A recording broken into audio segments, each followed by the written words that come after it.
backstage at Hello Sunshine with Yo Mafia. Hi, how's everyone going? The energy, your energy is outrageous, Yes. obviously. That's what you're known best for, is your energy. Yeah. So what do you hope to bring, and the obvious answer is energy, Sure. to this insane community event? This is like nothing we've seen out there. Oh, no, it's amazing. I love that it's all ages. So I'm really excited to play for everybody. I mean, most of my sets are known for that. Like, I played a wide demographics from 6-year-olds to 60-year-olds and beyond. So I'm really excited that there's actually a festival that's like catering specifically for that. So I can play anything and everything that's family friendly. Yeah, and so this is the thing, like I was talking to 360 about how perhaps he needs to make some minor adjustments to his act. Absolutely. When, there's, mums and kids out there. Yeah, sure. So you've got to sort of factor that in a little bit. Absolutely. I mean, I usually get told beforehand that this is going to happen. I have played an event before where I played WAP, and the kids were all on stage, the 5-year-olds on stage twerking, and so I'm like, oh, wait a minute, hang on. But no, I generally play family-friendly stuff anyway. Right. Yeah. Sometimes I think a track like WAP can work as shock value though anyway. Absolutely. And the kids don't know what they mean. I'm not sure. I'm dark. They're not going to know. I remember when I was a kid, I thought that album Bon Jovi, Slippery When Wet, was about road conditions. Absolutely. But wasn't that what it was? Oh, you're so innocent. I know. That's me. So we know there's families out there. Yeah. I went for a wander, and what I noticed was, with respect to all the artists, Sure. It's barely about you. It's about the food trucks. It's about the rides. I mean, there's so many things to do that have nothing to do with you. Absolutely, and I'm going on up to the fireworks. So how do you follow fireworks?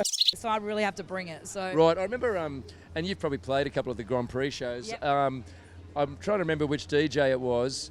Hayden James maybe, but what he had to do, he knew what time the jets were flying over, and he had to try and time his set. He was hoping for the drop right at the moment, when the right? jets flew over. I think he didn't quite. I mean, that's a difficult one. That's a hard one. I mean, how are you going to line it up with the? What are they like? What are those kind of fighter jets? Well, you'd need like the Air Force in your ears. Absolutely. And I've done that before. I've had to do it for the tennis and stuff when you're like doing a little sting here and there and like, just hit it now. And you're like, hit what? I'm like trying to watch the tennis. What? Anyway, so, you got to keep it by the seat of your pants. Oh, and it's funny. I reckon the last time I saw you live, obviously we've had that horrific couple of years we don't talk about where we couldn't do anything.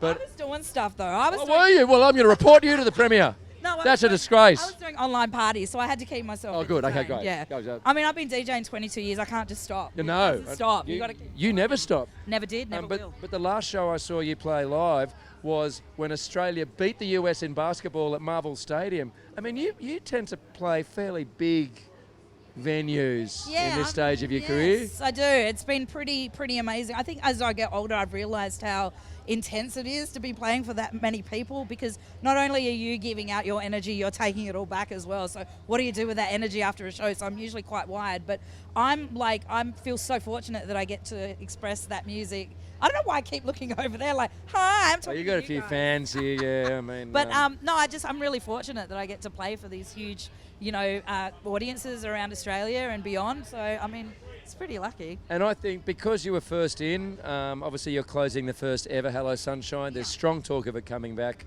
Surely you just close it every year, I would have thought. Put that in your contract. I think so. I mean, my agent is running the event with the team, so, I reckon you got half a chance. I'm a nepo baby, and that's all about the nepotism. So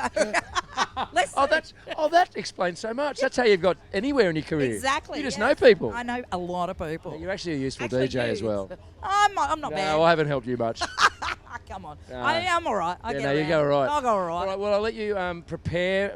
Is it sort of like us people that aren't DJs or musicians, is there any sort of, meditation before a show or any rituals? My girlfriend's right there. She'll tell you. I have to just chill the hell out for the day because I've got to conserve the energy. Right. Because I really want to be able to give the best show possible.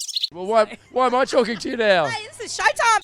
The least relaxing thing you could possibly do is I'll let you go. Zero is doing it all for me. What's this?